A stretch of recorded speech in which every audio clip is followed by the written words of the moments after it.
Magandang araw sa ating lahat po. Ito po si Nico Fabian. Once again, nandito naman sa programa natin, Nick Talk, The Real Talk with Nico. And before going any further, I just want to inform all the viewers dito po sa Nick Talk, The Real Talk with Nico that nandito na po sa Philippine Area of Responsibility si Super Typhoon Inday or internationally named as Bavi. Bavi po.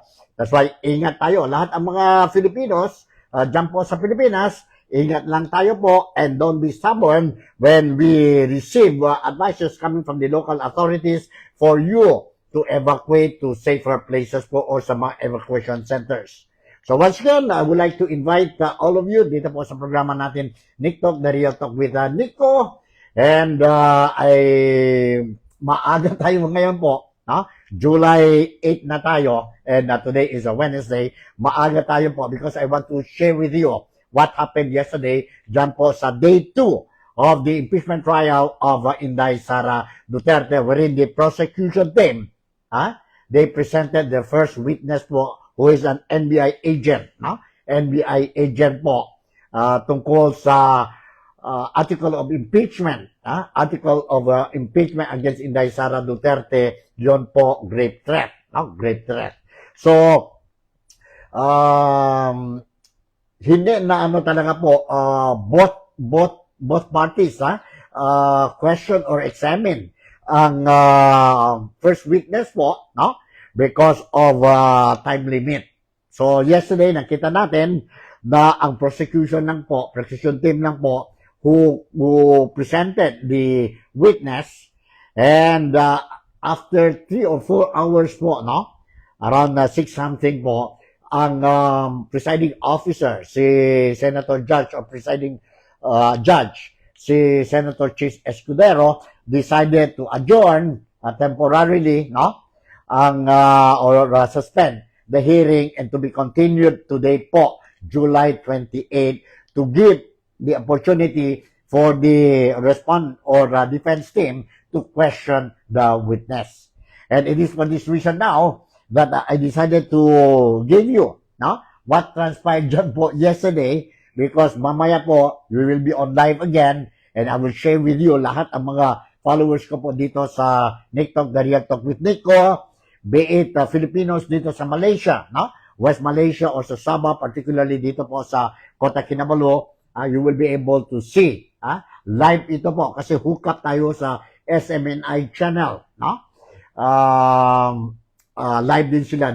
They are covering the hearing, so mag-hook up tayo so that tayo po dito sa Malaysia, and mga followers natin dito sa Nick Talk, The Real Talk with Nico, you will be able to watch and listen ang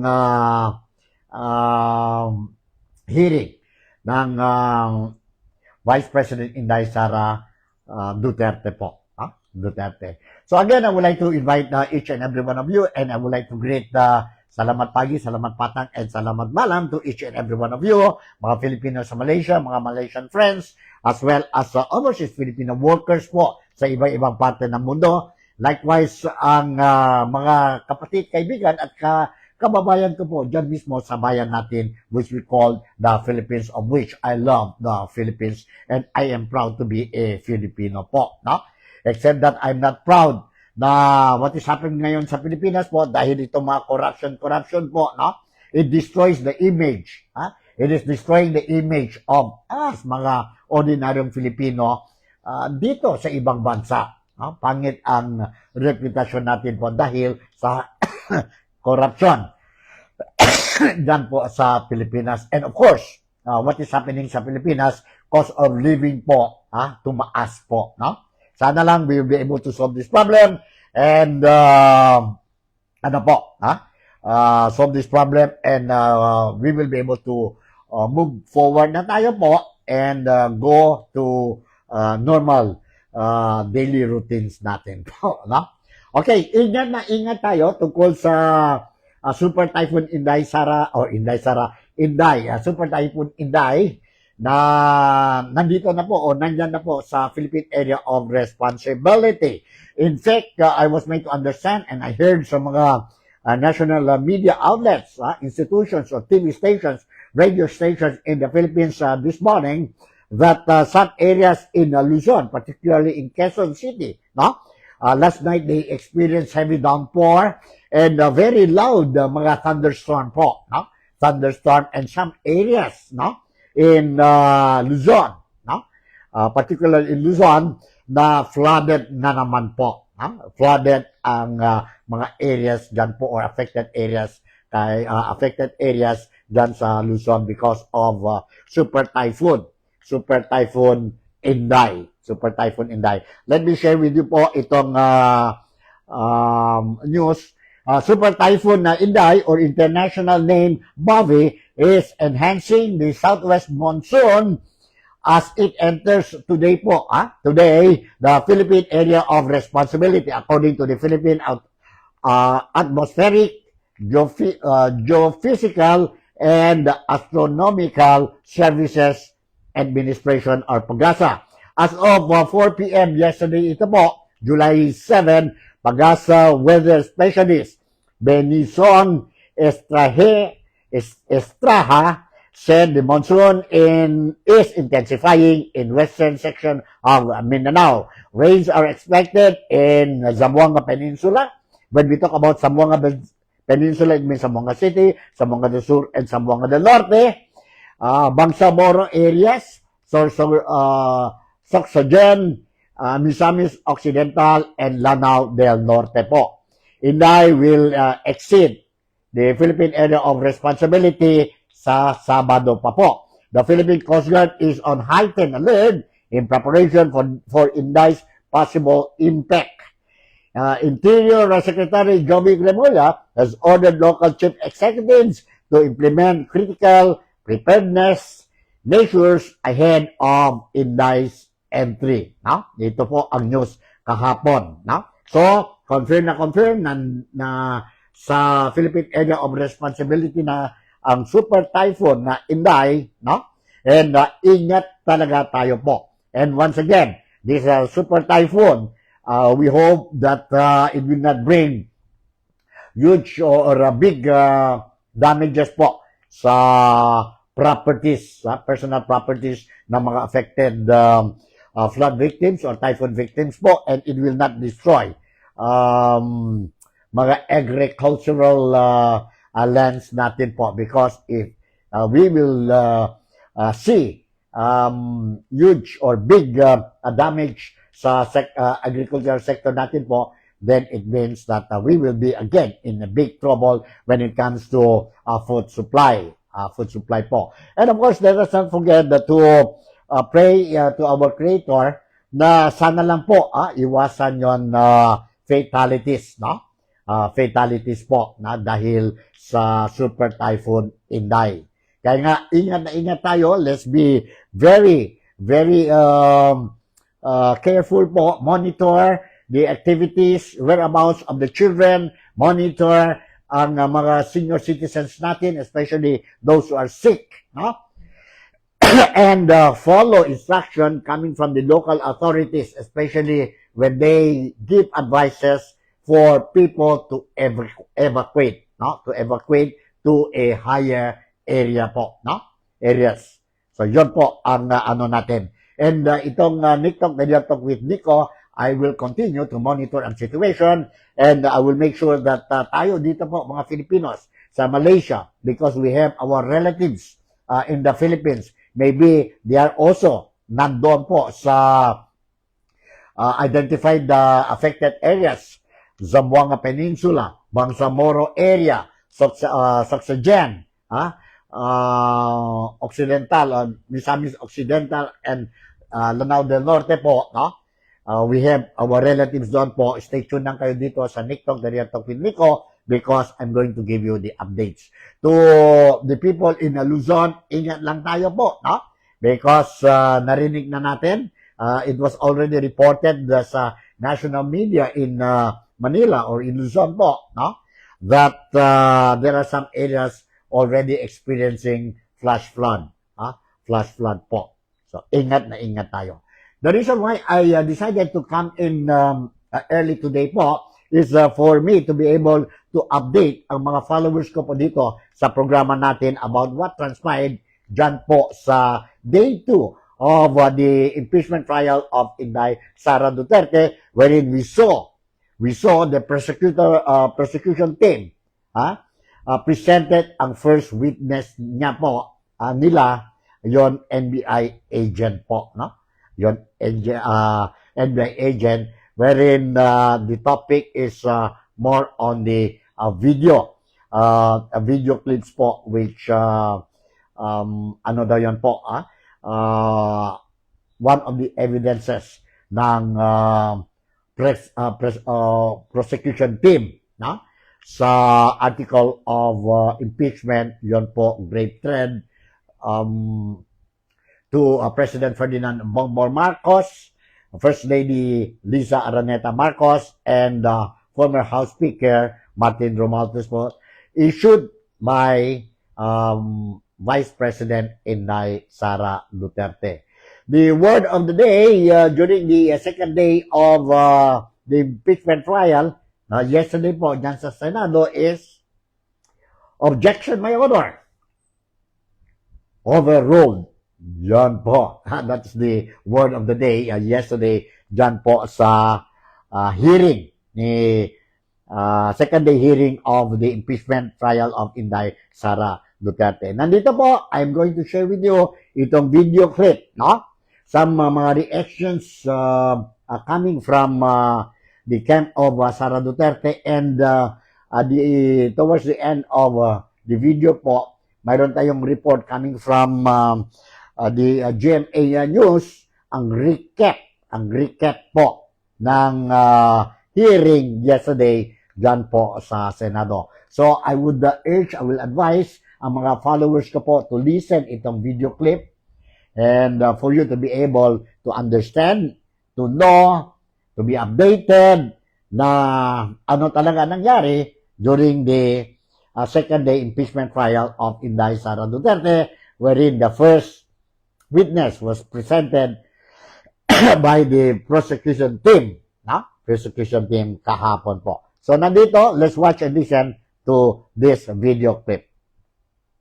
Hold on po. Alright, nandito. Let's watch and listen to this. Okay.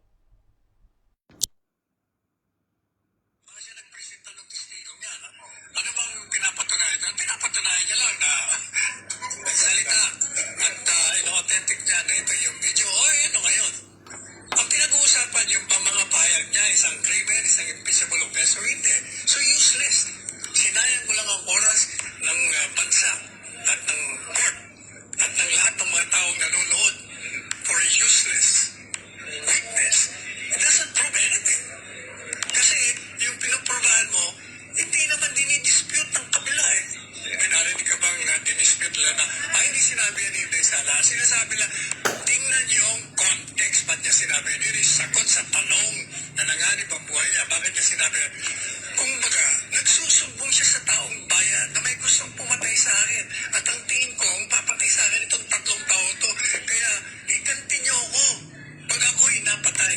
Alam niyo, yung pa sinasabi nila na pupugutan na ulo, nag-iisip na papatay niya. Pwede ho kayo, sa ilalim ng ating batas, pwede yung isipin na pinakamakarmal, dumal na kami, you can imagine the worst of crimes. But if you do not undertake a step towards that end, hindi yung isang krimen yun. So, dahil ginawa, anong test of authenticity? Wala. Pero nag-aaksaya tayo ng panahon, simula kaninang hapon hanggang ngayon, dito sa witness na ito, na hindi naman expert. Diba? Sana, ang prosecution ay kumuha talaga ng expert. At sinubject, apart from the transcript, sinubject ng anthropologist, psychologist, para makita ano ba yung intent. So iba yung act itself at saka ano yung intent. Kasi yung intent, ang kailangan dun, maipakita na yung trip ba niya ay totoo? So, hindi ko maintindihan kung bakit nagkaganito ang witness ng prosecution on the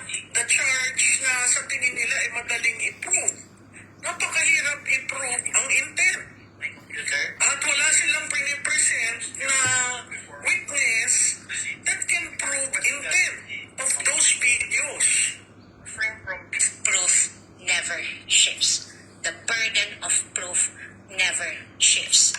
He who accuses must prove his allegations with evidence that meets not only the degree of proof required, but also meets the evidentiary standards of admissibility, credibility, relevance, materiality, and competence. We therefore should not lose sight of the core principle that the burden of proof is on the prosecution, and unless it discharges that burden, the accused need not even offer evidence on her behalf, and she will be entitled to an acquittal. This is the law then. This is the law now. Your Honor, may I be allowed also to... Your Honor, we move to strike that opening statement. It's improper for trial. It is not evidentiary in nature. And it only provides in conclusions of fact and law. Most of it is irrelevant. And fact of the matter is, the prosecution should present evidence and not manifest in this improper manner. Kindly show the document to one of the counsels for the respondent.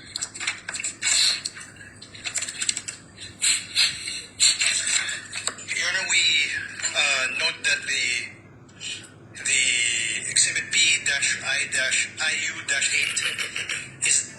is not an original or certified true copy, and we object to the introduction of this and the identification of this.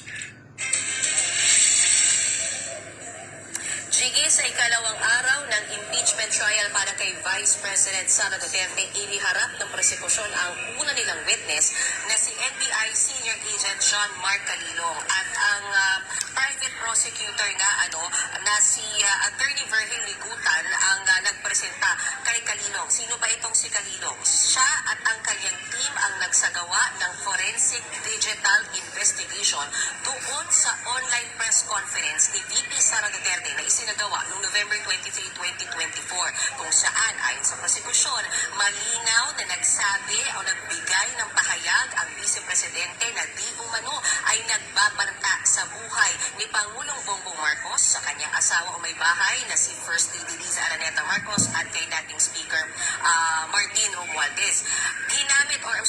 Pinaupo bilang witness ng prosekusyon itong si Calilong para patatagin at suportahan yung Article 4 ng impeachment case ni VP Sara Duterte na pumapatungkol sa grave threat at inciting to sedition laban sa gobyerno na di umano ay isinagawa ni VP Sara Duterte. Balikan natin yung bahagi ng paglilitis na yan. Panoorin natin ko, Jiggy. Partikular na sinabi sa publiko ng Vice Presidente na may kinontrata na siyang tao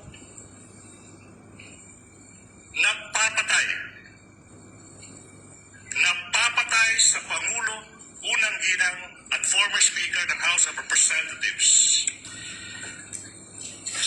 At ito ay nakatatag na sa kasaysayan ng ating bansa bilang unang pagkakataon na ang isang Vice Presidente ay nakipagkontrata sa isang mamamatay tao upang patayin. No less than the President's... Your Honor, may I object? Is this a speech or an offer? There's no proper ground. This is offer of testimony. Please hold your horses.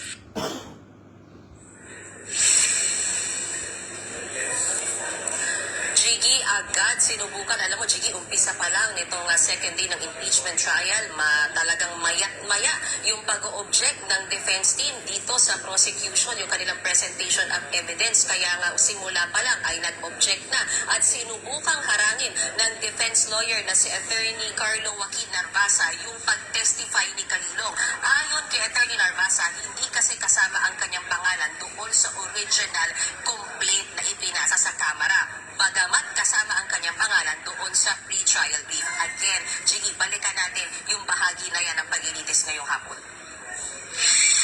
For the exclusion of Agent Calilong for being not previously attached to the Sabalia and Cabrera complaints, as well as exclusion on the ground that his he was not included in the articles of impeachment transmitted to the Senate impeachment court. The Sakbalia complaint already lived its natural life. Your Honor, this is the impeachment proceeding of the articles of impeachment filed by the House of Representatives. Sakbalia et al. Is done. That should not be a proper objection. I have been practicing for quite some time. I don't see that. Your Honor, may I allow to reply also? Can I finish? It's not a ground, and in fact, Your Honor, this to settle the matter. This witness is listed in the pre-trial. At ngayon, ano naging desisyon ng impeachment court sa motion ng defense? Jiggy, dininay ni Presiding Officer Cheese Escudero yung kagustuhan ng defense team na wag isama bilang witness or wag ipresenta as witness itong si Kalilong. Kasi ang sinasabi at ang paliwanag dyan ng Presiding Officer na pagamat hindi siya kasama doon sa mismong original complaint laban kay VP Sara, kasama yung pangalan niya doon sa pre-trial brief na isinalang sa pre-trial conference yung kanyang pangalan sa witnesses. So that alone kasi, Jiggy, in-honor na yan ng impeachment court. Jiggy. At ngayon, basically, naging papel niya ay patotohanan o i-authenticate yung video na inilabas, yung press con na inilabas ng Vice President. Pero ano pa yung ibang mabibigat na sinabi kung meron man itong si NBI agent Kalilong? At the start kasi, nung pinaharap sa witness stand or isinalang sa witness stand itong si Kalilong, binild up ng prosecution. Ganun yung naging strategy nila. Binild up nila yung credibility ni Kalilong na hindi siya basta-bastang NBI agent. Trained siya at meron siyang sapat na pag-aaral para nga daw makapag-authenticate ng video, particularly yung inimbestigahan nga niyang video kung saan naglalaman ng online press conference ni VP Sara Duterte. Kaya kabilang nga raw sa ginawa nito ni Kalilong ay nag-request siya na ma-preserve yung video na yan mula sa Meta na siyang developer ng Facebook. Pangalawa ay isinave niya nga daw sa flash drive yung mismong video na yan kung saan sinasabi ng prosekusyon ay siyang nagbibigay ng malakas na suporta sa Article 4 ng impeachment kaugnay doon sa grave threat o pagbabanta di umano sa buhay ng Pangulo na sinabi sa loob ng online press conference na yan. Balikan ulit natin, Jiggy, yung bahagi ng pag-ilitis na yan. On that October 18, 2024 press conference, may mga nasabi din na mga statements yung Vice Presidente laban sa President. Yung tanong is, ano ba yung naging mga parehong statements ng Vice President sa araw na yan? Quote and quote, gusto ko tanggalin yung ulo niya ba? I just imagine myself cutting his head. So doon, na-realize ko, toxic na, di ba? Ganyan na yung imagination mo. Sinasakal mo na yung tao. And then, I said, this is over. Kaninong ulo ba? Yung nire-refer ng Vice President na gusto niyang tanggalin. The President, sir. Ulo ng Presidente. Yes, sir. At ngayon, yung pinag-uusapang video ay pinakita ba sa trial kanina? Ako, Jiggy, oo, pero itong nakaraang, I think, 1 hour, almost an hour, yung ginugol na sa pagtatalo, dahil talagang mayat-maya yung pag-object ng defense team doon sa mga ebidensya na ipinipresenta ng prosekusyon sa pamamagitan na ng kanilang testigo na si Kalilong, partikular mula doon sa flash drive, mula doon sa request sa Meta, hanggang doon sa mismo, kasi nakaselyo yung flash drive hanggang sa pagbubukas ng flash drive, talagang ino-object yan ng defense hanggang mapunta sila doon sa punto na ipalabas yung laman ng flash drive. Kasi ang ang sinasabi dyan ng prosecution ay material evidence for them na malaman since andyan existing yung flash drive kung saan yung recording ng online press con ni VP Sara, kung saan naglalaman di umano ng pagbabanta sa buhay ni Pangulong Marcos, dapat lang na ipalabas ito. So again, in-object ulit yan ang depensa, Jiggy, dahil ang ang gusto kasi mangyari ang prosecution, Jiggy, to start off ay 2 hours and 26 minutes kasi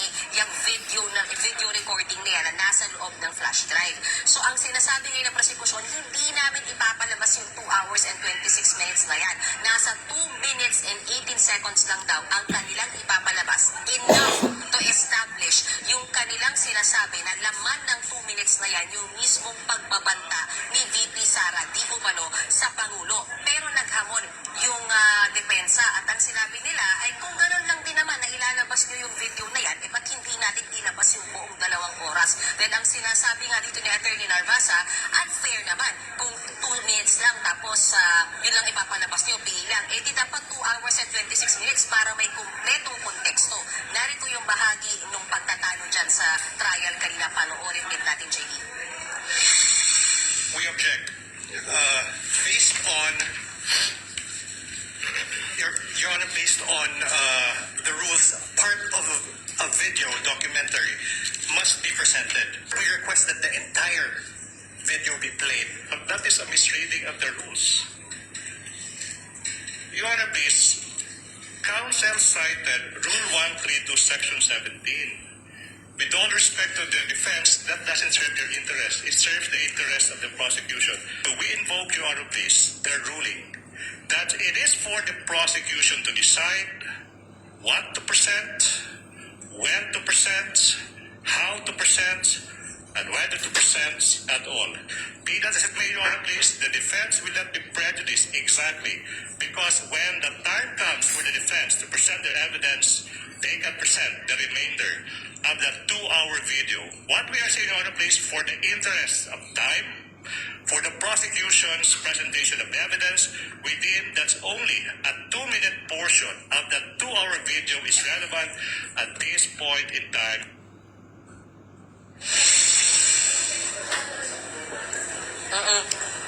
Jiggy, si Senator Alan Cayetano mismo, tumayo siya at sinabi niya, umaayon siya doon sa depensa na para buo yung konteksto ng kwento, bakit daw hindi na lang ipalabas yung buong 2 oras na video na yan ng online press conference ni VP Sara Duterte. Pero sa huli, Jiggy, ang naging desisyon ng presiding officer ng Senator Jesus Codero, payagan ang prosekusyon doon sa kanilang desisyon na 2 minuto lang ang ipalabas from the 2-hour 26 minutes na video na yan, and payagan din yung defense team when the time comes na sila na yung pepresenta ng ebidensya, kung gusto nilang ipalabas yung 2 hours and 26 minutes na video na yan, so be it, ipalabas din nila. Narito ang bahagi ng pahayag ni Presiding Officer Senator Jesus Codero.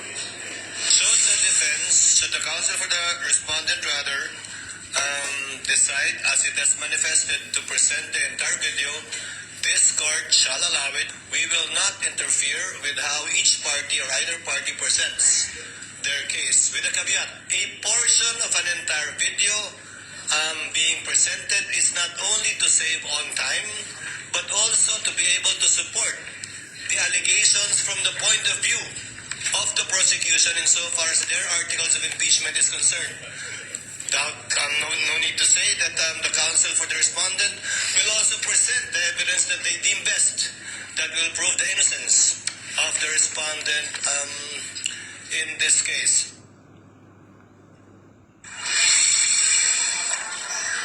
At Jiggy, sa hinaba-haba ng diskusyon na ipalabas din yung video na yan na gustong i-presenta ng prosekusyon kung saan naniniwala sila na malakas na ebidensya yung bahagi na yan, yung 2 minutes worth of video mula sa online press conference ng Vice Presidente noong November 2024 kung saan di umano nakikita ang pagbabanta sa Pangulo, sa kanyang asawa at kay dating Speaker Martin Romualdez. Pakinggan natin mismo yung ipinresenteng video na yan sa impeachment court. May kinausap na ako na tao. Sabi ko sa kanya, kapag pinatay ako, patayin mo si BBM, si Lisa Araneta, at si Martin Romualdez. No joke. No joke. Nagdilin na ako, ma'am. Pag namatay ako, sabi ko, huwag ka tumigil na hanggang hindi mo mapatay sila. And then he said yes.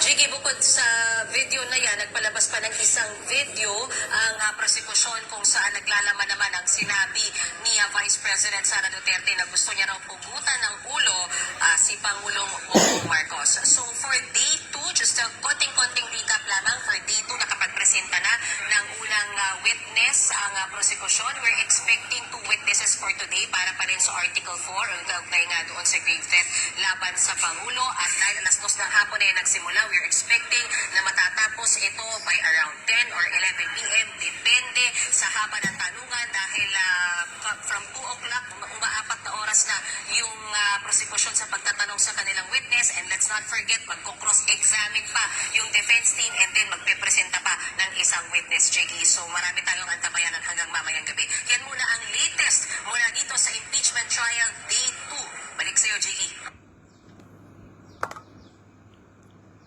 Okay, yun po, nakita natin, narinig natin ba ang recap ng day 2. Kahapon yun po, dyan po sa day 2 impeachment trial of Inday Sara Duterte, wherein the prosecution team, they presented their first witness po, which is NBI agent po, no?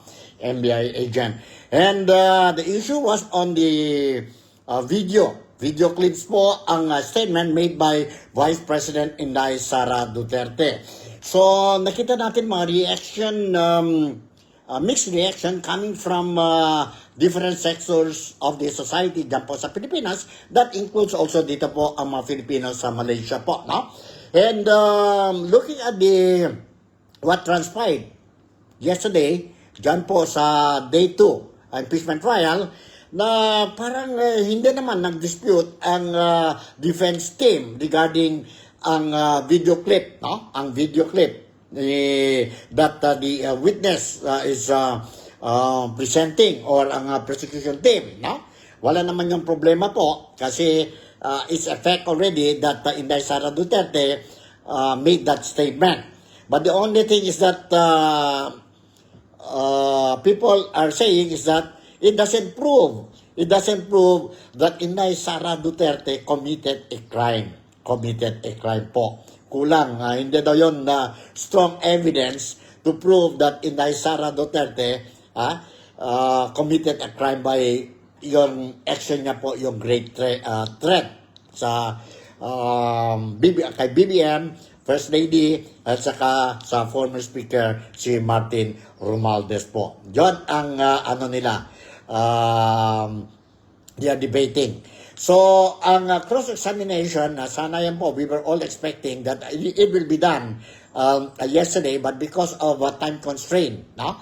After 2-3 hours po, naabot pa ng 4 hours, around 6 something po, si presiding officer or judge or senator judge, presiding officer, si Chis Escudero, decided that he will suspend first the hearing and to be continued today po, July 8, to allow the defense team to cross-examine ang witness po. And it will start at 2 p.m. mamaya po. So, let's see po. I will continue to cover it live via SMNI channel, so that tayo, mga Filipinos dito sa Malaysia, particularly sa Sabah, as well as mga overseas Filipinos who's watching itong Nick Talk, the Real Talk with Nico, you will be able to watch what is or what will happen or what is happening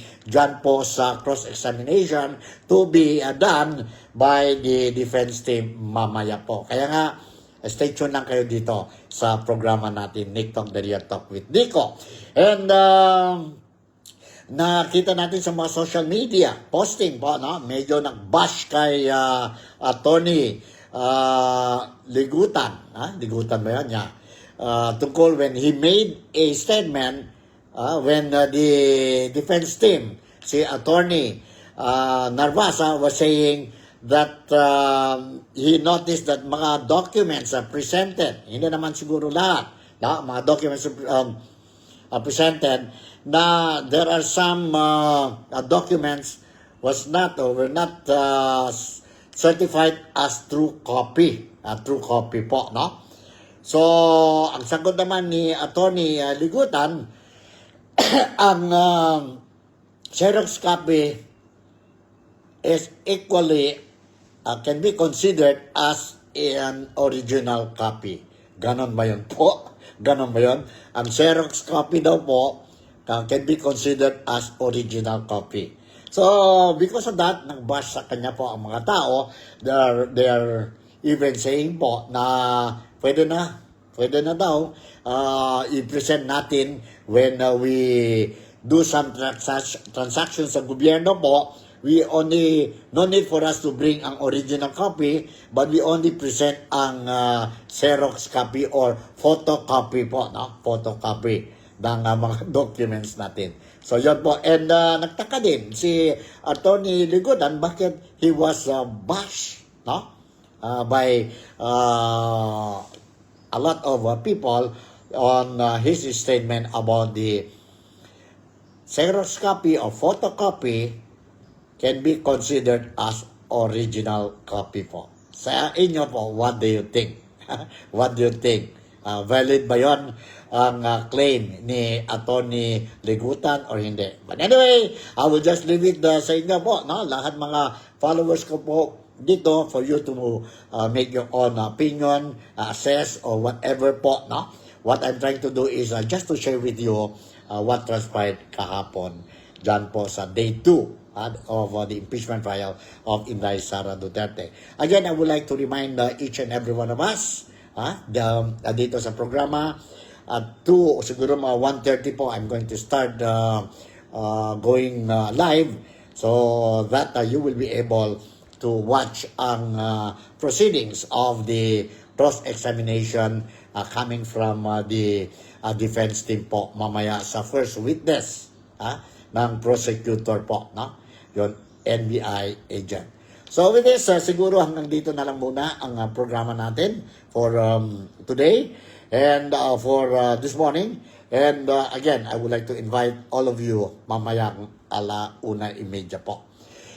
Again, I would like to remind each and every one of us, especially those affected dyan po sa flash flood sa Pilipinas because of the entry of Super Typhoon Inday. Ingat talaga tayo po. Ingat talaga tayo and follow advices coming from the authorities concerned, both local and national. I'll see you in my next episode. Bye! Ingat kayo. Good morning, good afternoon, and good evening to all of us. Salamat pagi, salamat patag, and salamat mana. Bye! Take care, and I love you.